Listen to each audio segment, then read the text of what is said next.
Okay, so I'm standing outside the Shard and I'm not gonna lie, I'm very, very excited because not only have I never had the pleasure of making it to the top of one of the world's tallest buildings, I've also got Samsung's Galaxy S4 Zoom. Now it's unlike any smartphone we've seen before, which kind of leaves you wondering, is it a smartphone or is it a camera? Well, the truth is it sits somewhere in between. But one thing's certain, there's a huge, huge emphasis on its photography skills. But before we head up there, let's see what it's like on ground level. Smartphone cameras have improved dramatically over the years, but this is the most extreme case of smartphone conversion yet, essentially fusing a Galaxy S4 Mini with a compact camera. But its design is so camera heavy, it feels more like a dedicated shooter than a phone. Conceptually, that's brilliant for snapping shots a cut above standard smartphones and then sharing them on the go. But it's equally comedic, like when you're awkwardly holding the zoom to your face for a phone call.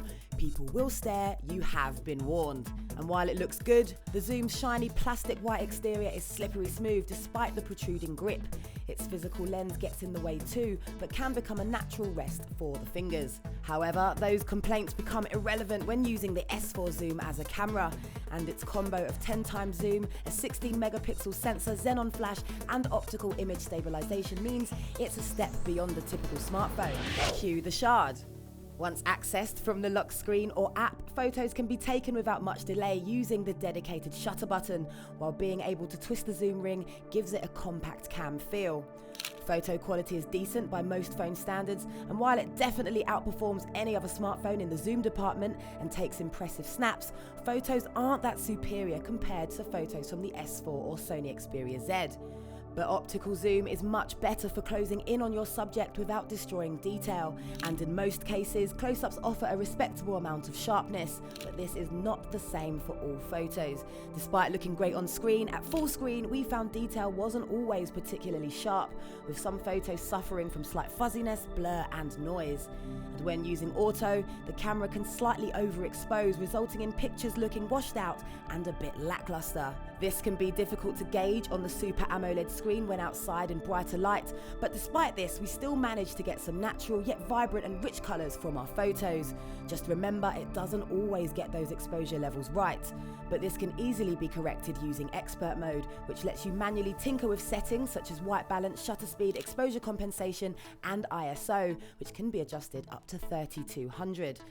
On a more positive note, it shoots brilliant 1080p video with the ability to use the full length of the zoom mid-shoot. The optical image stabilization is excellent, and focus tends to be reasonably swift when tapping on that display. Samsung has also introduced special functionalities to the zoom ring, such as quick launch for speedy access to multiple camera modes and in-call photo share for sending picture messages to the person on the other end of the call. Smart mode gives you access to 25 different scene modes such as continuous shot, beauty mode and panorama. My mode delivers quick access to your 5 favourite or most used camera settings. There's the usual assortment of filters plus Smart Mode Suggest that will pull up shooting suggestions based on your surroundings. Photo Suggest has also been introduced, pulling up snaps that have been taken by other people at nearby locations, as well as a couple of camera-specific applications. A story album for organising your photos, and Paper Artist for injecting your snaps with a load of cool special effects.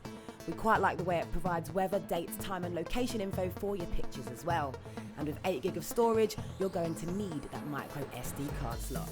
Now with all that, it's easy to forget the S4 Zoom is actually a smartphone. It's running Android Jelly Bean overlaid with Samsung's TouchWiz UI, with functions largely the same as other S4 models, although it doesn't get S-Health or the gesture wizardry.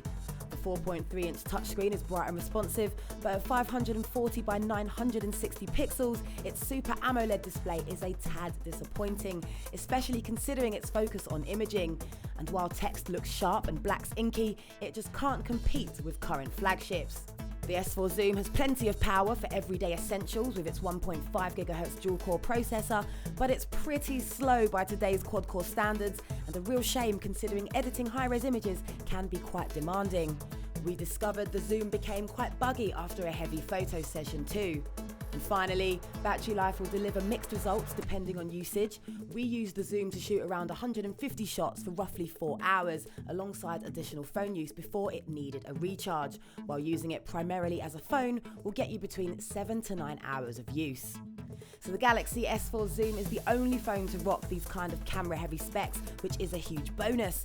But as a phone, it's let down by its bog-standard performance and low-res screen. The bonus of having a handset like this is using apps, snapping great photos and sharing on the go, but there's no getting over its fat, awkward design as a phone. It targets dedicated shutterbugs who care more about a top-notch camera than having a cutting-edge smartphone. So if you're not completely obsessed with zooming, you should probably look elsewhere.